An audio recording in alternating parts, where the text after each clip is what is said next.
நேரடியாக தாவேகா தரப்பில் இருந்து இதுதான் முதல் முறை, அதுவும் அவங்க கட்சியுடைய தலைவர் வாயால் ஒரு கிளாரிட்டி என்ன அவங்க தரப்பில் இருந்து அவங்க அதை என்ன மாதிரியான ஒரு பார்வையில் பார்க்குறாங்க அப்படிங்கிறதை வெளிக்கொண்டுட்டு வந்தது மிகவும் பாராட்டத்தக்க விஷயம். அதுலேயும் நான் ரொம்ப பிரைமரியாக விஜய் அவர்களை பாராட்டுவது, இந்த பொதுக்குழு மேடையில் நான் அவரை கம்ப்ளீட்டாக ஒரு பாலிட்டிஷியனாக அந்த மேடையில் பார்த்தேன். சட்டமன்றத்தில் ஒரு முதலமைச்சர் நாளைக்கு பதிவிட்ட கருத்தை, அதற்கு அந்த காழ்ப்புணர்ச்சிக்கு நான் பதில் சொல்ல வேண்டிய கடமைங்கிற வார்த்தையை அவர் ரொம்ப அழுத்தமாக தெரிவிக்கிறாரு. அவர் ஹீ வென்ட் அவுட் தரவுலி ரொம்ப நீட்டாக போனார் அப்படிங்கிறது தான் என்னுடைய பார்வை. தாவேகா வெர்சஸ் டிஎம்கே இதுதான் எங்களுடைய பிளே. மேலும் பொதுக்குழு தீர்மானத்தில் அவங்க முதலமைச்சர் வேட்பாளராக 2026 முதலமைச்சர் வேட்பாளராக விஜயை முன்னிலைப்படுத்துகிறது தாவேகா. காங்கிரஸுடன் தாவேகா கூட்டணிங்கிறது 100% ஊர்ஜிதப்படுத்தப்பட்டது, அதில் எந்த மாற்று கருத்தும் கிடையாதுன்ட்டேன். ராகுல் காந்தி விஜயும் கை கோர்க்கும் பொழுது பாஜக எதிர்ப்பை முழுமையாக விஜய் கையில் எடுத்திருக்கிறாருங்கிறத தமிழக மக்கள் நம்புவாங்க. அதை தான் நான் அழுத்தம் திருத்தமாக சொல்லிக்கிட்டு இருக்கேன். பிஜேபியோட எதிர்ப்புனால் மட்டும் திமுக இங்கே ஆட்சியில் இல்லை. வெற்றி பெறக்கூடிய வாய்ப்பு அப்படிங்கிறது காங்கிரஸுக்கு அதிக இடங்கள்ல இருக்கும் இல்லையா? ஆனால் இங்கே ஆளுகிற கட்சி பலம் வாய்ந்த கட்சியா இருக்காங்க. தாவேகா இன்னும் தேர்தலை சந்திக்கல. ஸோ தாவேகா கூட காங்கிரஸ் கூட்டணி போறது எப்படி காங்கிரஸுக்கு பலமா போகும்னு நினைக்கிறீங்கன்னு?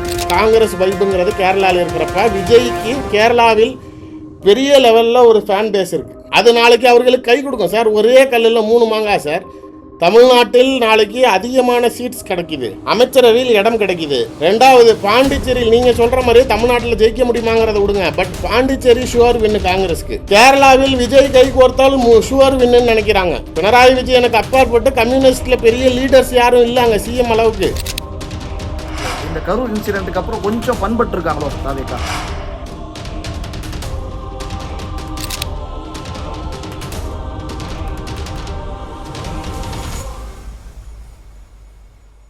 ஜாம்பவான் நேயர்களுக்கு பிரபாகரனின் அன்பு வணக்கம். இன்றைய அரசியல் அரங்கம் நிகழ்ச்சியில் நம்மோடு இணைந்திருக்கிறார் திரு திருச்சி சூர்யா அவர்கள். வணக்கம்ண்ணே. வணக்கம். தொடர்ந்து பல விஷயங்கள் பேசி வருகிறோம். இன்னைக்கு தாவேகா சார்பில் நடந்திருக்கக்கூடிய சிறப்பு பொதுக்குழுல நிறைய விஷயங்கள் அவங்களுடைய நிர்வாகிகள் தரப்புல பேசப்பட்டிருக்கிறது. நான் நேரடியாக விஜய் அவர்களுடைய பேச்சிலிருந்து தொடங்கலாம்னு நினைக்கிறேன். விஜய் அவர்கள் பேசியதுல முதல்வர் வன்மத்தை வெளியிட்டிருக்காரு சட்டமன்றத்தில் அப்படின்னு சொல்றாருண்ணே. இந்த கருத்தை நீங்க எப்படி அணுக விரும்புறீங்க? இல்லை, இதுதான் நாளைக்கு நிதர்சன பார்வையாக இருந்துச்சு. அதாவது சம்பந்தப்பட்ட சம்பவத்தில் பாதிக்கப்பட்டவர்களும் எதிர்கொள் கொடுக்கல.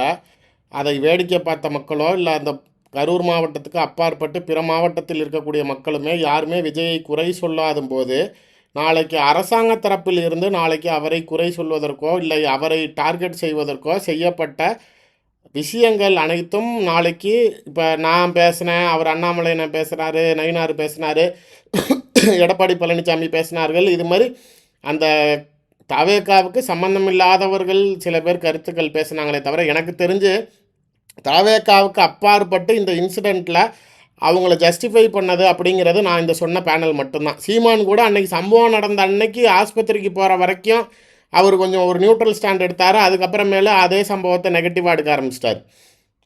ஸோ நேரடியாக தாவேகா தரப்பில் இருந்து இதுதான் முதல் முறை, அதுவும் அவங்க கட்சியுடைய தலைவர் வாயால் ஒரு கிளாரிட்டி என்ன அவங்க தரப்பில் இருந்து அவங்க அதை என்ன மாதிரியான ஒரு பார்வையில் பார்க்குறாங்க அப்படிங்கிறதை வெளிக்கொண்டுட்டு வந்தது மிகவும் பாராட்டத்தக்க விஷயம். அதுலேயும் நான் ரொம்ப பிரைமரியாக விஜய் அவர்களை பாராட்டுவது, இந்த பொதுக்குழு மேடையில் நான் அவரை கம்ப்ளீட்டாக ஒரு பாலிட்டிஷியனாக அந்த மேடையில் பார்த்தேன்.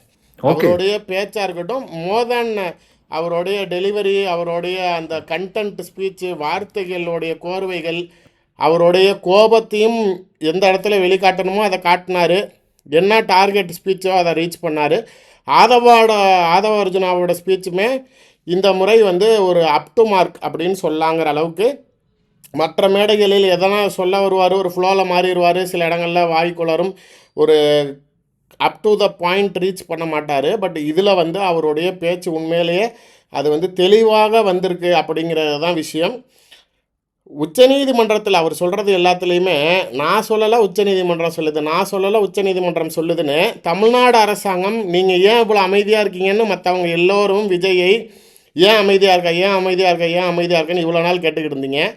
அவர் பாதிக்கப்பட்டவர்களுக்கு ஆறுதல் தெரிவித்தாரா, சம்பந்தப்பட்டவர்கள் இடத்துல இருந்தாரா, இறப்பு நடந்த போது அவர்களுக்கு ஆறுதலாக துணை நின்றாரா அப்படிங்கிற மாதிரியான பல கேள்விகளை அதை பொறுமையாக கையாண்டு 41 பேர் குடும்பத்தையும் சந்தித்து அந்த பிரச்சனைக்கு ஒரு தீர்வு கண்டுவித்து மறுபடியும் வெளியில் வந்து இன்னைக்கு சட்ட ரீதியாக அவர்களுக்கு கிடைத்த வெற்றியை அரசாங்கம் அதை எப்படி அவர்களுக்கு எதிராக திரித்து வேலை பார்த்ததுங்கிறத ஒரு தலைவர் வாயால் அவர் தெரிவிக்கிறார். அதுவும் ஒரு பொது ஊடகத்தில் பேசினதுக்காக நான் ரிப்ளை பண்ணுறேன்னு சொல்லலை.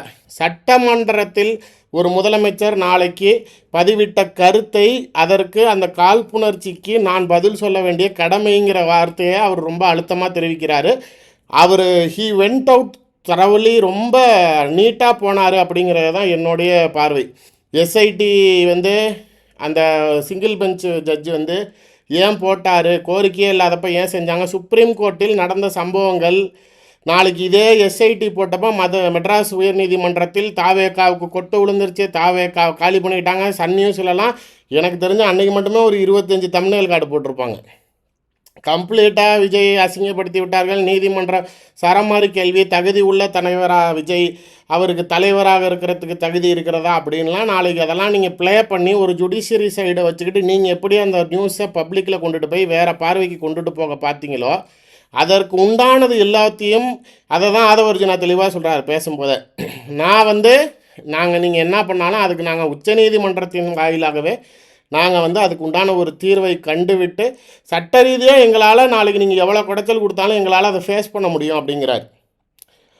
கிளாரிட்டி ஆஃப் ஃபேக்டரு நீங்கள் வந்து இப்போ புஷி ஆனந்த் தலைமறைவாயிட்டார், நிர்மல்குமார் தலைமறைவாயிட்டார், இதெல்லாம் நாங்கள் வந்து தலைமறை ஆகலைன்னு சொல்லலை, ஓடிட்டாங்கங்கிறத அவர் எப்படி கொண்டுட்டு வரார் பாயிண்ட்லனா, உங்கள் தந்தையாரை கைது செய்யும் போது நீங்கள் எப்படி ஓடி போனீங்களோ, மேம்பால ஊழலில் அம்மையார் ஜெயலலிதா அவர்கள் கலைஞரை கைது செய்யும்போது ஸ்டாலின் எங்கே இருந்தார், அந்த ஐயோ காப்பாற்றுங்க காப்பாற்றுங்கன்னு கலைஞரை தூக்கிட்டு போகிறப்ப முரசொலி மாறன் இருப்பாங்க, டிஆர் பாலு இருப்பாங்க, அந்த தயாநிதி மாறன் முதற்கொண்டு இருப்பாங்க, அந்த சிறைச்சாலை வாசலில் போய் தர்ணா பண்ணுறப்ப கனிமொழி கூட இருப்பாங்க. நீங்கள் அந்த பிக்சரில் எந்த ஃப்ரேம்லேயுமே நாளைக்கு நீங்கள் ஸ்டாலினை காணல. அப்படிங்கிறப்ப ஒரு எதிர்கட்சி, அதாவது உங்களுக்கு எதிராக இருக்கக்கூடிய கட்சி சர்வாதிகார பலத்துடன் ஆளுங்கட்சியாக இருக்கிறப்ப அவர்கள் என்னென்ன ஆயுதங்களை எடுக்கும்போது நீங்கள் எப்படி பயந்தீங்களோ, நீங்கள் எப்படி ஓடுனீங்களோ, அப்போ அதை பேசலாமா? நீங்கள் என்ன இன்சல்ட் பண்ணுறீங்களே, எங்கள் தலைவர்கள் ஓடிட்டான், என் தலைவர்கள் இல்லை களத்தில்னு, நீ எங்கே போனால் நான் பேசட்டான்ட்டார்.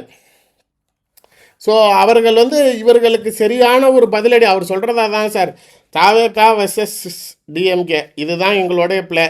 மேலும் பொதுக்குழு தீர்மானத்தில் அவங்க வந்து முதலமைச்சர் வேட்பாளராக 2026 முதலமைச்சர் வேட்பாளராக விஜயை முன்னிலைப்படுத்துகிறது தாவேகா. பொதுக்குழுவில் தீர்மானம் கூட்டணின்னு சொல்றாங்க, அது நம்ம நோட் பண்ண வேண்டியிருக்கு இல்லையா? தாவேகா தலைமையில் தான் கூட்டணி, தாவேகா ஒரு கூட்டணியில இருக்குன்னு சொல்லலை.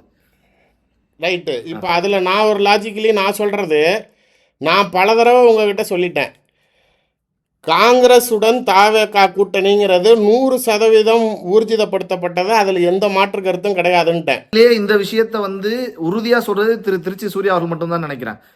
இந்த கோணத்துல ரொம்ப கான்பிடென்ட்டா நீங்க தான் 2-3 நேர்காணலா தொடர்ந்து சொல்லிட்டு இருக்கீங்க சார். முழுமையாக வேற யாருமே இந்த விஷயத்தை பெருசாக பேசுறது கிடையாது, நான் மட்டுமே இதை சொல்லி கொண்டிருக்கிறேன். இதில் நான் ஏன் அந்த கிளாரிட்டியை ரொம்ப ஸ்ட்ராங்காக சொல்கிறேன் அப்படின்னா, கம்ஃபர்டபுள் ஜோன், அதாவது அலைன்ஸுங்கிறத என்னன்னா சார், உங்களுக்கும் பெனிஃபிட் இருக்கணும், எனக்கும் பெனிஃபிட் இருக்கணும்.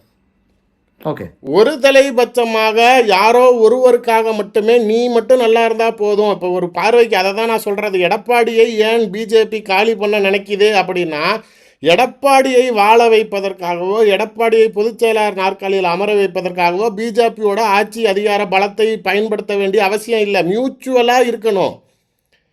உன் கூட கை கோர்த்ததுனால எனக்கு ஏதாவது பயன் இருக்கணும், என் கூட மத்திய அரசாங்கத்தோடு இருக்கிறதுனால உனக்கும் பயன் இருக்கணும் அப்படிங்கிற பார்வையில் பார்க்குறப்ப இது வந்து நாளைக்கு வந்து எந்த சூழ்நிலையிலையும் வந்து அவர்கள் காங்கிரஸை பொறுத்த வரைக்கும் எந்த அளவுக்கு ஒரு மியூச்சுவல் அண்டர்ஸ்டாண்டிங் இருக்குங்கிறதுக்கு நான் சொல்கிறேன். நீங்களே யோசிச்சு பாருங்கள் இது எப்படி ஒர்க் அவுட் ஆகுதுன்னு. இப்போ விஜய் கட்சியை பொறுத்த வரைக்கும் காங்கிரஸால் என்ன பயன் அப்படின்னா, நாளைக்கு அவருக்கு எப்பயுமே இப்போ பிஜேபியை டார்கெட் பண்ணுறாரு, நடுவில் வந்து டிஎம்கேவை ஃபுல்லாக அடிச்சுக்கிட்டு இருந்தார். ஏடிஎம்கேவுக்கு சைலன்ஸ் காட்டினவர் கடைசியாக நாளைக்கு கரூரில் கூட நாமக்கல்லில் கூட நாளைக்கு ஏடிஎம்கேக்கு எதிராக பேச ஆரம்பிக்கிறார். ஆனால் காங்கிரஸை பற்றி ஒரு வரி கூட எங்கேயும் அவர் தொடுவது கிடையாது. ஸோ அந்த ஒரு லாஜிக் ஃபேக்டரில் அவர் அங்கே ஒரு சாஃப்ட் கார்னர் இருக்குங்கிறத அவரோட செயல்பாடுகளில் தெரியுது. ஆனால் இதில் தாவேகாவுக்கு என்ன ப்ளஸ் அப்படின்னா, காங்கிரஸ் மாதிரியான ஒரு தேசிய கட்சியுடன் தாவேகா கட்சி தொடங்கிய உடனே நாளைக்கு கைகோர்ப்பதுங்கிறது தாவேகாவுக்கு ஒரு பெரிய மைலேஜ். ஓகே. அதற்கு அப்பாற்பட்டு யங்ஸ்டர்ஸ் புல்லிங் ஃபேக்டரில் ராகுல் காந்தி விஜயும் கைகோர்க்கும் பொழுது பாஜக எதிர்ப்பை முழுமையாக விஜய் கையில் எடுத்திருக்கிறாருங்கிறத தமிழக மக்கள் நம்புவாங்க. அதை தான் நான் அழுத்தம் திருத்தமாக சொல்லிக்கிட்டு இருக்கேன். பிஜேபியோட எதிர்ப்புனால் மட்டும் திமுக இங்கே ஆட்சியில் இல்லை, காங்கிரஸோட கைகோர்த்திருக்கிறதே அப்போ தான் நாளைக்கு நீங்கள் முழுமையாக பிஜேபிக்கு எதிரானவருங்கிறத தமிழ்நாட்டு மக்கள் நம்புவான். மற்ற மாநிலத்தை பொறுத்த வரைக்கும் வேற. ஆனால் தமிழ்நாட்டை பொறுத்த வரைக்கும் நீங்கள் நாளைக்கு ஒரு எதிரியாக பார்க்குறீங்க, சும்மா விமர்சனம் பண்ணுறீங்க, பிஜேபியை சித்தாந்த ரீதியாக பேசுகிறீங்க அப்படிங்கிறதுக்கு அப்பாற்பட்டு கம்ப்ளீட் ஆப்போனண்ட்டான டீம் கூட நீங்கள் சர்வை பண்ணுறீங்களா? இப்போ 15 வருஷமாக மத்தியில் காங்கிரஸ் கிடையாது. எதிர்கட்சியாக வரத்து கூட பெரிய லெவலில் அவங்களால ஒரு எம்பி ஜெயிக்க முடியல. இப்படி பயனே இல்லாத ஒரு கட்சியை திமுக கண்டிப்பாக தூக்கிக்கிட்டு சுமக்காது. அவங்களுக்கு இது தேவையே கிடையாது. அதை தான் நான் சொல்கிறது. மன்மோகன் சிங்குக்கு ராஜ்யசபா எம்பி வேண்டும்னு ராகுல் காந்தியை நேரடியாக ஸ்டாலின் அவர்களிடம் பேசிய போது, நாளைக்கு உங்களால் ஒரு பெரிய லெவலுக்கு ஜெயிச்சு ஒரு அப்போசிஷன் லீடராக கூட வர முடியல, நாளைக்கு நாங்கள் இங்கே 40 ஜெயிச்சு கொடுக்குறோம், அதனாலையும் எந்த பயனும் இல்லை, நீங்கள் பிற மாநிலங்களில் உங்கள் கவனத்தை செலுத்தாமல் விட்டுட்டு இப்போ இங்கே வந்து எங்ககிட்டையும் இருக்கிற ராஜ்யசபாவை கொடுன்னு கேட்குறீங்களே, இது நியாயமானு கேட்டார். ஓகே. ஆனால் UPA 1 UPA 2ல் நீங்கள் நாளைக்கு வரிசை கட்டிக்கிட்டு உங்கள் குடும்பத்தில் இருப்பவர்களுக்கு இலாக்காவும் இத்தனை அமைச்சர்களும் இந்தந்த பதவியும் வேணும்னு நீங்கள் போய் நின்னீங்கல்ல, அவங்க செஞ்சாங்கல்ல. ஆனால் அவங்க நாளைக்கு கூட்டணி தர்மத்தின் அடிப்படையில் ஒரு முன்னாள் பிரதமரை நாளைக்கு ஒரு அவைக்கு அனுப்புவதற்கு ஒரு ராஜ்யசபா கொடுங்கங்கிறப்ப மறுக்கிறார்.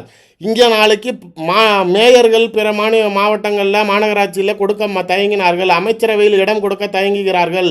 இதுவரை ஒரு காங்கிரஸுக்கு கூட வாரிய தலைவர் வழங்கப்படவில்லை.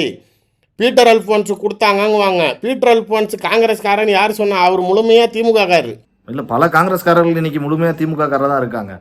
ஆமாம், அது இப்போ காலப்போக்கில் அப்புறம் நீங்கள் ஃபுல்லாகவே நாளைக்கு எல்லாம் ஒன்றுக்கு ஒன்றா இருக்கிறப்ப இந்த பக்கத்து வீட்டுக்கும் நம்ம வீட்டுக்கும் இருக்கிற செவரை இடிச்சிட்டு 2 குடும்பமும் ஒன்றா புழங்கி ஒரு 10 வருஷம் ஓடிடுச்சுன்னா இது என் வீடு அது உன் வீடுன்னு வருமா? எல்லாம் நம்ம வீடுங்கிற மாதிரி தான் ஆயிரும். திமுக கூட்டணியில் பல கட்சிகள், விடுதலை சிறுத்தைகள் அப்படின்னு பல கூட்டணி கட்சிகள், கம்யூனிஸ்டுகள்லாம் கூட அப்படிதான் இருக்காங்க போல இருக்கு, புகழ்ந்து தள்ளிக்கிட்டு இருக்காங்க. ஓகே. எல்லோருக்கும் அது பழகிவிட்டது. காங்கிரஸை பொறுத்த வரைக்கும் அவர்கள் மீண்டும் தமிழ்நாட்டை ஆள வேண்டும்னு நினைக்கிறாங்க. 66ஓட முடிஞ்சு போச்சு. அண்ணா கட்சி ஆரம்பித்து 67க்கு அப்புறம் காங்கிரஸ் ஆட்சிக்கெல்லாம் வாய்ப்பே இல்லாமல் போயிடுச்சுங்கிறப்ப தமிழ்நாட்டில் மீண்டும் காங்கிரஸ் இதே பார்லிமெண்ட்டுக்குள்ளார நாளைக்கு ராகுல் காந்தி பிரதமர் மோடியை பார்த்து கேள்வி கேட்குறாரு. நாளைக்கு நீ மற்ற ஸ்டேட்டில் கால் ஊன்றதுனா ரைட்டு, சாவர வரைக்கும் உன்னால் கடைசி நிமிஷம் வரைக்கும் உன்னால் தமிழ்நாட்டை ரூல் பண்ண முடியாதுங்கிறாரு. அதுக்கு அமித்ஷா எழுந்திரிச்சு ராகுல் காந்தியை ஏற்று நாளைக்கு இதுவே நீ இருக்கிற மாநிலத்தில் ஆள்ற மாநிலத்தில் என்னால் பிடிக்க முடியாதுன்னு சொன்னால் பரவாயில்லப்பா, நீ ஏன் 66ஓட உன் ஜோலி முடிஞ்சு போச்சு, 50 வருஷத்துக்கு மேலே ஆகுது, நீ தமிழ்நாட்டுக்குள்ளாரே போய் நீ என்ன பேசலாமா அப்படின்ட்டாரு. ஓகே. ஸோ அவங்களுக்கு திரும்பி அந்த ஸ்டேச்சரை பிடிக்கணுங்கிறத ஆசை ஒன்று சார். இன்னொன்று 100 சீட்டுங்கிறதெல்லாம் நாளைக்கு கண்டிப்பாக திமுக கூட்டணியில் அவங்களாலலாம் கனவு கூட காண முடியாது சார். 100ங்கிறத எக்ஸ்ட்ராஜுரேட்டட் லெட் தெம் டிமாண்டுன்னு வச்சுக்கோங்களேன். பட் ஐ கேரண்டிலி அஷ்யூர் 60 சீட்டுக்கு மேலே காங்கிரஸுக்கு கொடுப்பாங்க. ஓகே. இல்லை, ஆனால் இங்கே ஒரு கேள்வி எழுதுனேன். நீங்கள் சொல்ற மாதிரி திமுகவில் சீட்டு எண்ணிக்கை குறைவாக இருக்கலாம், ஆனால் வெற்றி பெறக்கூடிய வாய்ப்பு அப்படிங்கிறது காங்கிரஸுக்கு அதிக இடங்களில் இருக்கும் இல்லையா? ஆனால் இங்கே ஆளுகிற கட்சி பலம் வாய்ந்த கட்சியாக இருக்காங்க. தாவேக்கா இன்னும் தேர்தலை சந்திக்கல. ஸோ தாவேக்கா கூட காங்கிரஸ் கூட்டணி போகிறது எப்படி காங்கிரஸுக்கு பலமாக போகும்னு நினைக்கிறீங்கன்னு கேட்குறேன் சார். ஒரு ஸ்ட்ராங்கான அலைன்ஸ், ஒரு ஸ்ட்ராங்கான லீடர்னு உருவாகிறப்ப ஒரு வைப்பு கிரியேட் ஆகும். அரவிந்த் கெஜ்ரிவாலால் நாளைக்கு டெல்லி முதலமைச்சர் ஆக முடியலையா வந்த புதுசில்? விஜயகாந்தால் நாளைக்கு தமிழ்நாட்டு அரசியலில் மாற்றத்தை உருவாக்க முடியலையா? ஃபஸ்ட்டு டைம் பொலிட்டீஷியன்ஸு நேரடி அரசியலுக்கு முதல் முறையாக களத்தில் இறங்குறவங்க இவங்களை நம்பி நம்ம இறங்கலாமான்னு நம்ம எப்படி யோசிக்க முடியும்? ஒரு சேஞ்சுங்கிறது எப்படி வேணாலும் வரும். அவர்களை பொறுத்த வரைக்கும் இந்த சமயத்தில் அவங்களோட போய் நாளைக்கு நம்மளால் ஒரு 40-50 எம்எல்ஏ ஜெயிச்சு அதில் 10 பேர் மந்திரி ஆகிட்டான் அப்படின்னா காங்கிரஸோடைய இமேஜ் தமிழ்நாட்டில் எப்படி இருக்குன்னு யோசிச்சு பாருங்க. ஓகே. அதற்கு அப்பாற்பட்டு பாண்டிச்சேரியில் காங்கிரஸ் ஆல்ரெடி ஆட்சியில் பல முறை இருந்தது. பிஜேபியால் நுழையவே முடியாத ஒரு யூனியன் டெரிட்டரியில் அப்படிங்கிற மாதிரி இருந்த ஒரு பாண்டிச்சேரியில் காங்கிரஸில் இருந்து பிரிந்த என்ஆர் காங்கிரஸை கையகப்படுத்தி பிஜேபி உள்ள நுழையுது. But still now Congress is live in Pondicherry. டிஎம்கேவே வந்து பாண்டிச்சேரியில் காங்கிரஸை நம்பி தான் ஆட்சி அமைக்கியது, காலங்கத்தள்ளுது. அப்படி இருக்கக்கூடிய பாண்டிச்சேரியில் விஜய் கைகோர்த்தால் அங்கே இருக்கக்கூடிய ரசிகர்களின் ஈர்ப்பால் காங்கிரஸ் பாண்டிச்சேரியில் ஆட்சி அமைக்கும். ஃபார் எக்ஸாம்பிள், நீங்கள் தமிழ்நாட்டில் விஜய் சிஎம், பாண்டிச்சேரியில் நான் சொல்கிற ஆள் சிஎம். இப்போ நாராயணன் சாமி சிஎம், டெப்டி சிஎம்மாக புஷி ஆனந்த போட்டுக்க அப்படின்னா ஹவு இட் டீல்ஸ், அது மாதிரி பாருங்கள். ஓகே. அதே மாதிரி கேரளா மாநிலத்தில் கம்யூனிஸ்ட் ஆட்சியை உடைத்து காங்கிரஸ் ஆட்சியை கொண்டு வர வேண்டும்னு ராகுல் காந்தி கடுமையாக போராடுறாரு. எக்காரணத்தை கொண்டும் என்ன நடந்தாலும் சரி, தமிழ்நாட்டுக்குள்ளார கூட பிஜேபி வந்துடும், ஆனால் கேரளாக்குள்ளார சத்தியமாக வேலைக்கு ஆகாது. நீங்கள் அங்கே ஒரு எம்பி ஜெயிக்கிறதுக்கே போதும்னு ஆயிடுச்சு. அந்த ஒரு எம்பி சுரேஷ் கோபியையும் உங்கள் கையில் வைக்க முடியல. மந்திரியை கொடுத்தா அந்த ஆள் படம் நடிக்க போகிறாங்கன்னா மந்திரியே வேணாம், நீ கேபினெட் கொடுக்காம எம்ஓஎஸ் கொடுத்ததுக்கு நான் ஏன் இருக்கணும்னு அவன் 1-to-1 ஹோம் மினிஸ்ட்ரியே அமித்ஷாவே வம்புழுக்கிறாரு. ஓகே. அங்கே ஒரு எம்பிக்கே முடியாதப்ப நீங்கள் அந்த மாநிலத்தை ஆளுறதுக்குங்கிற காரணம்லாம் முடியாது. கம்யூனிஸ்ட் கட்டுப்பாட்டில் இருக்கிறதை கையகப்படுத்த வேண்டும் என்றால் காங்கிரஸால் மட்டுமே முடியுங்கிற நிலை இருக்குது. அதனால தான் ராகுல் காந்திக்கும் பிரியங்கா காந்திக்கும் காங்கிரஸில் எம்பி தேர்தல்களில் பெரும்பான்மையான மக்கள் ஆதரவு கொடுக்குறாங்க. அந்த காங்கிரஸ் வைப்புங்கிறது கேரளாவில் இருக்கிறப்ப விஜய்க்கு கேரளாவில் பெரிய லெவலில் ஒரு ஃபேன் பேஸ் இருக்குது. அது நாளைக்கு அவர்களுக்கு கை கொடுக்கும். சார், ஒரே கல்லில் 3 மாங்காய் சார். தமிழ்நாட்டில் நாளைக்கு அதிகமான சீட்ஸ் கிடைக்கிது, அமைச்சரவையில் இடம் கிடைக்கிது. ரெண்டாவது, பாண்டிச்சேரியில் நீங்கள் சொல்கிற மாதிரி தமிழ்நாட்டில் ஜெயிக்க முடியுமாங்கிறத விடுங்க, பட் பாண்டிச்சேரி ஷுவர் வின்னு காங்கிரஸ்க்கு. கேரளாவில் விஜய் கை கோர்த்தால் ஷுவர் வின்னு நினைக்கிறாங்க. பினராயி விஜயனுக்கு அப்பாற்பட்டு கம்யூனிஸ்டில் பெரிய லீடர்ஸ் யாரும் இல்லை அங்கே சிஎம் அளவுக்கு. அந்த சமயத்தில் காங்கிரஸ் உடைய இம்பேக்ட் கிரியேட் ஆச்சுன்னா கேரளாவில் காங்கிரஸ் ஆட்சி அமைக்க வாய்ப்புகள் அதிகம்ங்கிறப்ப அவங்களுக்கு இது வந்து இதான் சொல்கிற மாதிரி ஜாக்பாட்டு சும்மாலாம் கிடையாது. பெரிய பிளானை நீங்கள் தீட்டினா கூட இவ்வளோ ஈஸியாக உங்களுக்கு 2 ஸ்டேட்டு ஒரு யூனியன் டெரிட்டரி வரதுக்கு வாய்ப்பே இல்லை. ஆனால் விஜயுடன் கை கோர்த்தால் காங்கிரஸுக்கு இது பல்காக கிடைக்குங்கிறப்ப யோசிச்சு பாருங்கள். Taken image, Kerala ruling government Congress, தமிழ்நாட்டில் ஆளுங்கட்சியோட கூட்டணி காங்கிரஸ், ஆல்ரெடி தெலுங்கானாவில் காங்கிரஸ் ஆட்சி, ஆந்திராவில் காங்கிரஸ் ஆட்சி, தெலுங்கானாவில் காங்கிரஸ் ஆட்சி, இதே நாளைக்கு கர்நாடகாவில் காங்கிரஸ் ஆட்சி, சவுத்தில் 4 state sir, Karnataka, Telangana, Tamil Nadu, Kerala, Pondicherry union territory 5 வருது உங்கள் கைக்கு. ஓகே. எப்படி விடுவாங்க? அவர்களை பொறுத்த வரைக்கும் விஜய்ங்கிறது அவங்களுக்கு கிடைச்ச ஒரு பெரிய தங்க பொக்கிஷம் மாதிரி. அதனால் கண்டிப்பாக காங்கிரஸ் அவர்களை ஒதுக்காது. இது எழுதி வேணாலும் வச்சுக்கங்க, இதுக்கு தான் நடக்க போகுது. இப்போ அதிமுகவுடன் அது ஏன் எனக்குமே கொஞ்சம் அந்த ஒரு இடத்துல ஒரு ஆசிலேஷன் இருந்துச்சு. என்னன்னா, இந்த கரூர் சம்பவத்துக்கு பிறகு இப்போ திமுகவிடம் இருந்து தன்னை காப்பாற்றி கொள்ள வேண்டும், ஒரு ஆதரவாக ஒரு மாநில கட்சி நமக்கு வேணும் அப்படின்னு நினைக்கிற பட்சத்தில் காங்கிரஸ் வச்சுக்கிட்டு நீங்கள் டிஎம்கேவை தமிழ்நாட்டில் எதுக்க முடியாது. அப்போ எடப்பாடி மாதிரியான ஒரு லீடரை ஒருவேளை கூட இருப்பவர்களின் ஆலோசனையின்படி விஜய் நாளைக்கு ஒருவேளை அந்த முடிவில் சபலப்பட்டு விடுவாரோ அப்படிங்கிற ஒரு யோசனை இருந்துச்சு. அது இன்னைக்கு பொதுக்குழு தீர்மானத்தில் தெளிவாக நான் முன்னாடியே அருண்ராஜ் சொன்ன பேட்டியை சொல்லியிருந்தேன். எங்களுடைய தலைவரை முதலமைச்சர் வேட்பாளராக முன்னிலைப்படுத்துபவர்களுடன் தான் கூட்டணின்னு. இப்போ அதே தான் அவங்க கிளியராக மென்ஷன் பண்ணியிருக்காங்க. நீங்கள் சொல்கிற மாதிரி எங்கள் தலைமையில் கூட்டணி அப்படின்னு நீங்கள் சொல்கிற வார்த்தைக்கு நான் இன்னொன்று சொல்லிடுறேன். எடப்பாடிக்கும் பிஜேபிக்கும் என்ன சண்டை வந்துச்சு 24? ஓகே, யார் தலைமையில கூட்டணி, யார் முதல்வர் வேட்பாளர்?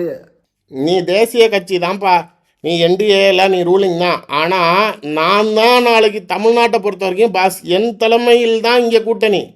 காங்கிரஸ் திமுக தலைமையில் தானே தமிழ்நாட்டில் கூட்டணி, தேசிய லெவலில் வேற. ஓகே. தமிழ்நாட்டுக்குள்ளார அவர்கள் காங்கிரஸ் எத்தனை தொகுதியில் நிற்க வேண்டும், எந்தெந்த தொகுதியில் நிற்க வேணும்னு முடிவெடுக்கிறது யாரு? ஓகே, இங்கே திமுக தானே. அவ்வளோதான், அதுதான் தலைமை. எங்கள் தலைமைனா நான் தான் உன்னை இன்ஸ்ட்ரக்ட் பண்ணோம், எங்கே நிற்கணும், எங்கே போகணும், என்ன செய்யணுங்கிறத. ஸோ ஒரு நேஷ்னல் பார்ட்டியோ ஒரு ஸ்டேட் பார்ட்டி தனக்கு கீழே வச்சுட்டு தன்னை தலைமைன்னு சொல்கிறது ஒன்றும் புதுசு இல்லை. இது ஏற்கனவே இருக்கக்கூடிய கட்சிகள் செய்யக்கூடிய விஷயங்கள் தான். அதனால் அவர் அதை நோக்கி தான் பயணிக்கிறாரு. இதில் ஒரே ஒரு விஷயம் பட்ட வெளிச்சமாக, எடப்பாடி பழனிசாமிக்கு கதவுகள் சாத்தப்பட்டது. புளியார் சொல்லி போட்டுட்டாங்க, கொடி ஆட்டுறாங்க, இந்த பாருங்க அடுத்தது நாங்கள் தான் மிகப்பெரிய கூட்டணி வருதுன்னு அவர் விட்ட உதார்கள். இது வந்து எனக்கு தெரிஞ்சு இந்த கூட்டணி வலுவான கூட்டணி வருதுன்னு அவர் இது வரைக்கும் ஒரு 100 தடவை சொல்லியிருப்பார். இது 101ன்னு நினைக்கிறேன். ஓகே. அந்த 101வது முறையும் நாளைக்கு அது ஒரு பெரிய பல்பாகி விட்டது அப்படிங்கிறது தான் நிதர்சன பார்வையாக இருக்குது. விஜய் அவர்கள் நேரடியாக நாளைக்கு மூஞ்சில துப்புலையே தவிர மற்றபடி எடப்பாடி பழனிசாமியுடன் கூட்டணி இல்லைங்கிறதை மறைமுகமாக சொல்லி முடிச்சிட்டாரு. ஒன்று, உங்களை பொருட்டே படுத்தலன்ட்டாரு. ரெண்டாவது, அவர் அதை தான் சொல்கிறாரு, தாவேகா வர்சஸ் டிஎம்கே அப்படிங்கிற மாதிரி இருக்கிறப்ப உன்னை ஆட்டத்திலேயே சேர்க்கலப்பா, நீ ஏன்பா குறுக்க வராங்கிறத தான் அவர் எடப்பாடியை பார்த்து கேட்க வேண்டிய மறைமுக கேள்வி மாதிரி இருக்குது. அவர் பொருட்படுத்தாமல் பேசுவதற்கு அதுதான் பார்வை. விஜயுடைய இதில் உச்சநீதிமன்றத்துடைய வழிகாட்டுதல்கள் எஸ்ஐடி அமைச்சதுக்கு உண்டான மதுரை பெஞ்ச் மீது உச்சநீதிமன்றத்துடைய கடுமையான விமர்சனங்கள், அதை தாண்டி முதலமைச்சர் அன்று இரவே வந்து தனிநபர் ஆணையம் நியமனம் பண்ணதையும் விமர்சனம் செய்கிறாரு. உச்சநீதிமன்றத்திலிருந்து கொட்டு வாங்கப்பட்டதுன்னு பல முறைகள் தமிழ்நாடு அரசுக்கு கொட்டு வாங்கியதை அந்த வார்த்தையை அழுத்தம் திருத்தமாக பதிய வைக்கிறார். அவர் வந்து டைரக்ட் சார்ஜுங்கிறத ஆதவர்ஜுனா பேசுகிறப்ப ஒரு காவல்துறை அதிகாரியே கரூருக்கு ஏங்க போனீங்க, அது சரியில்லாத ஊர், அவன் அந்த செந்தில் பாலாஜி ரவுடி பைய அப்படின்னப்பயே ஒரு இன்டைரக்ட் ஸ்டேட்மெண்ட் கொடுத்துட்டாங்க. ரவுடி பைய தானே எல்லா தேவையில்லாத வேலையும் பண்ணுவான், ஸோ அப்போ அவர் தான் அந்த காசு அப்படிங்கிறதையும் அவங்க மென்ஷன் பண்ணிட்டாங்க. அது மாதிரி கவர்மெண்ட் வந்து எங்களுக்கு எதிராக நிறையா ப்ளே பண்ணாங்க, எங்களை சித்தரித்தார்கள், அரசு அதிகாரிகளோட பத்திரிகையாளர்கள் சந்திப்பையும் அதையும் எல்லாமே கோர்ட் ஸ்டேட்மெண்ட் சார். ஒன்று கூட அவர் இண்டிவிஜுவல் ஸ்டேட்மெண்ட் கிடையாது. ஏன்னா சொன்னாலுமே இதுல அதை வைத்து ஏதாவது அவங்க சட்ட ரீதியா பாதிக்கப்படுவாங்க. கேர்ஃபுல்லா பேசுறாங்க. ஏன்னா சிபிஐ இன்வெஸ்டிகேஷன் இருக்கிறப்ப இவரோட டைரக்ட் அலிகேஷன்ஸோ இல்லை இவரோட டைரக்ட் ஸ்டேட்மெண்ட்ஸோ எது வந்தாலும் விசாரணைக்கு எதிராக போய் கொண்டு இருக்கிறது. இவர் வந்து விசாரணை திசை திருப்ப முயற்சி செய்கிறாருங்கிற மாதிரியான விமர்சனங்கள் வருங்கிறதுனால whatever he spoke on stage எல்லாமே கம்ப்ளீட்டாக கோர்ட்டோடைய ஸ்டேட்மெண்ட் சார். அதை அவர் அடிக்கடி பேசுகிறப்ப இதை விஜய் சொல்லலை, உச்சநீதிமன்றம் சொல்லுது அப்படிங்கிறதை எந்தெந்த விஷயங்களில் இவ்வளோ நாள் வச்சு கரூர் சம்பவத்தில் திமுக அரசியல் செய்ததோ அது அனைத்துமே உச்சநீதிமன்றத்தால் பெரிய கொட்டு வைக்கப்பட்டுள்ளது. நாளைக்கு முழுமையாக நாளைக்கு திரும்பி மக்களை சந்திக்கிறோம், இறங்குறோம், நேரடியாக நம்ம போகிறோம், நாளைக்கு நம்ம தான் ஜெயிக்கிறோம், கான்ஃபிடண்ட்டாக இருங்கிறதுல அவர் ரொம்ப தெளிவாக இருக்கிறாரு. அதுலேயும் நம்மளுக்கு வெற்றி 100% உறுதி அப்படிங்கிறதில் அவர் எந்த இடத்துலையும் கரூர் சம்பவத்துக்கு பிறகு அவர் தோய்வடையவில்லை. அவர் இன்னும் வேகப்படுத்தி இருக்கிறார். அவர் ரொம்ப தெளிவாக இருக்கிறாரு. ஸ்பீச்சு நான் உண்மையிலே பாராட்டுறேன், ஒண்டர்ஃபுல் ஸ்பீச்சு. நாளைக்கு சான்ஸே இல்லை, ஒரு 100% முழு அரசியல்வாதியாக அந்த மேடையில் நாளைக்கு உணர்ந்தேன் நான். ஓகே, விஜய் அவருடைய பேச்சை நீங்கள் எப்படி பாராட்டுறீங்களோ, இதுக்கு முன்னாடி நடந்த தாவேகாவுடைய கூட்டங்களுக்கும் இந்த சிறப்பு பொதுக்குழு கூட்டத்திலையும் புசியானந்த் அவர்களுடைய பேச்சு, நீங்கள் குறிப்பிட்ட மாதிரி ஆதவ் அர்ஜுன் அவர்களுடைய பேச்சு அப்படின்னு ஒரு கட்டமைப்போட ரொம்ப நீட்டா நடந்த மாதிரி இருக்கு. இந்த கரூர் இன்சிடென்ட்டுக்கு அப்புறம் கொஞ்சம் பண்பட்டு இருக்காங்களோ தாவேகா? சார் நெறிப்படுத்தி இருக்கிறார்கள், அது இல்லைன்னா சொல்லலை. பட் என்ன மாதிரி பிளேஸ் பண்ணணும், யார் யாரை ப்ரோட்டோகால் வைஸ் அனலைஸ் பண்ணணும், என்ன பண்ணணும் அப்படிங்கிறத சொல்லியிருக்காங்க. அதுவும் நீண்ட நாட்களுக்கு பிறகு ஒரு பெரிய சம்பவத்துக்கு பிறகு நாளைக்கு அவங்க வந்து ஒரு இயல்பு நிலைக்கு திரும்பி இருக்கார்கள்ங்கிறத விட இயல்பு நிலையை விட அதிகமான ஒரு ப்ரெசன்ஸ் ஃபேக்டரில் அவங்களோட ஸ்பீச்லேயும் சரி அவங்களோட தெளிவிலையும் சரி அந்த வேகமும் சரி. இந்த வடிவேலோட புலிகேசி படத்தில் ஒரு காமெடி வரும், ஐயா உங்களோட வீக்னஸை காட்டிடாதீங்க படப்படுத்துகிறோம் அப்படின்னோடனே உள்ளேயே பயம் இருந்தாலும் வடிவேலு ரொம்ப வேகமாக பேசுவார் அந்த போர் தளபதிகள் முன்னாடி. அது எப்பயுமே ஒரு தலைவருக்கு ரொம்ப ஒரு முக்கியமான விஷயம். எங்கே இவர் ரொம்ப வீக் ஆகிட்டாரா அந்த இன்சிடெண்ட்டுக்கு அப்புறங்கிற மாதிரி எல்லாருமே அவரோட முதல் ஸ்பீச்சை பார்க்குறதுக்கு ரொம்ப ஆவலுடன் இருந்த சமயத்தில் கொஞ்சம் கூட அந்த ஒரு பிட்டு ஒரு இது கூட டவுட் இல்லாமல் அவருக்கு அந்த ஒரு அச்சுறுத்தலோ ஒரு பயமோ அடுத்தது என்ன செய்ய போகிறேன் இப்படி பண்ணிட்டாங்களே, எங்கேயோ புலம்புனாரா பார்த்தீங்களா? நான் என்னங்க தப்பு பண்ணிட்டேன், ஒரு மக்களுக்கு சேவை செய்யணும்னு நாளைக்கு சினிமா துறையை விட்டுட்டு வந்தது தப்பா? அரசியல் கட்சி ஆரம்பித்ததுக்கு என்ன எப்படி பண்ணுறீங்க?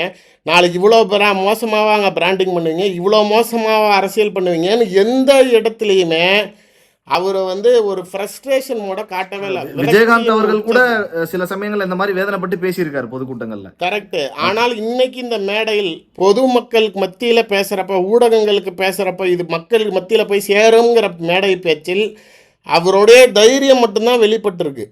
அவர் நாளைக்கு நீங்கள் எந்த அளவுக்கு அரசியல் செய்தாலும் அது எல்லாத்துக்குமே நாளைக்கு நாங்கள் சட்ட ரீதியாக நாளைக்கு சட்டம் வெல்லும் நியாயம் வெல்லுங்கிட்டாரு.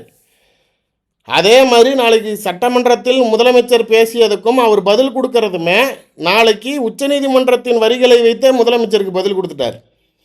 அதிகாரிகளுடைய பேட்டிகளை சார்ந்து உச்சநீதிமன்றம் என்ன சொன்னது, எஸ்ஐடி தொடர்பாக உச்சநீதிமன்றம் என்ன சொன்னது, நீங்கள் எங்களை விமர்சனம் செய்த மதுரை சிங்கிள் பெஞ்ச் ஜட்ஜோடைய ஸ்டேட்மெண்ட்ஸுக்கு சுப்ரீம் கோர்ட் என்ன சொல்லுச்சு, அதற்கு அப்பாற்பட்டு தனிநபர் ஆணையத்தை கொட்டு வச்சு நாளைக்கு இழுத்து ஊற்றி மூடிட்டாங்கங்கிற அளவுக்கு க்ளோஸ் பண்ணிட்டாரு.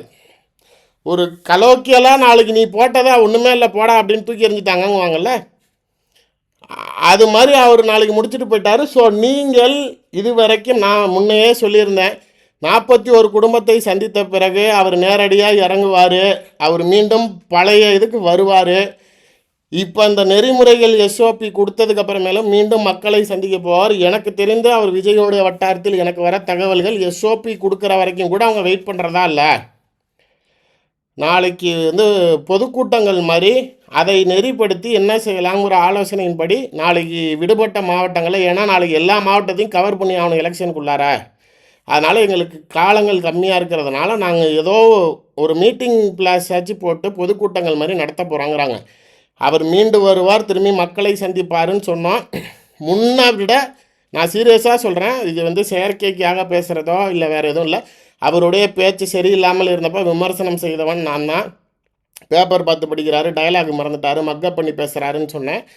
பட் இன்னைக்கு நான் சொல்கிறது அது மக்கப் பண்ணி அவர் பேசுகிறாரு, டைலாக் டெலிவரிலாம் அவங்க இயல்பாகவே ஒரு நடிகர்களுக்கு ஒரு பாராட்ட வேண்டிய விஷயம், அவர்களுக்கு அது இன்பான் பிளட்லேயே இருக்கிற விஷயமாக இருந்தாலும் கூட இன்றைக்கி அவருடைய ஸ்பீச்சுங்கிறது உண்மையிலேயே ஒரு அருமையான டெலிவரி. அதில் நான் தான் சொல்கிறேன்ல, அதில் அவர் மக்கப் பண்ணதையும் மீறி அவர் மனசுக்குள்ளார அந்த வேகமும் கோபமும் அந்த சம்பவத்தினுடைய பாதிப்புடைய வெளிப்பாடும் அதில் தெரிஞ்சது. இதை மீண்டு நாளைக்கு தைரியமாக மீண்டும் நம்ம மக்களை சந்திக்கிறோம், பெரிய லெவலில் நம்ம ஓடுறோம், நம்ம ஜெயிக்க போகிறோங்கிறதை அழுத்தம் திருத்தமாக பதிய வைத்திருக்கிறார். திமுகவுடன் கூடிய விரைவில் கேரண்டி. நாளைக்கு நீங்கள் இப்போயே எழுதி வச்சுக்கங்க, 5 வருஷத்துக்கு அப்புறம் மக்கள் தீர்ப்பை ஏற்றுக்கொள்கிறோம்னு சொல்கிறத இப்போயே ரெடி பண்ணி வச்சுக்கோங்கிறாரு. ஓகே, 100% சொல்கிறார். 100% நம்ம தான் ஆட்சிக்கு வருவோங்கிறாரு. ஆமாம், ஆனால் ரொம்ப கான்ஃபிடெண்ட்டாக பேசுகிறாரு. கான்ஃபிடென்ட்டுங்கிறது எல்லாருக்கும் இருக்கிறது தான். பட் இவ்வளோ பெரிய ஒரு சம்பவத்துக்கு பிறகு அவர் இவ்வளவு தைரியமாக இருப்பதும் ஆளுங்கட்சியை மீண்டும் அதை விட ஒரு 2 மடங்கு ஒரு வெறுப்புடனும் கோபத்துடனும் அவர்களை எதிர்த்து அரசியல் செய்ய வேண்டும்ங்கிற எண்ணம் விஜயை கண்டிப்பாக அரசியலில் பெரிய இடத்துக்கு கொண்டு செல்லும் என்பது நிதர்சன உண்மை. பார்ப்போம்ண்ணே. நிறைய தகவல்கள் எங்களுக்காக இணைப்பில் பகிர்ந்து கொண்டீர்கள். உங்களுக்கு ஜாம்பவான் நேயர்கள் சார்பாகவும் இந்த பிரபாகரன் சார்பாகவும் மனமார்ந்த நன்றிகள்ண்ணே. நன்றிண்ணே. நன்றி.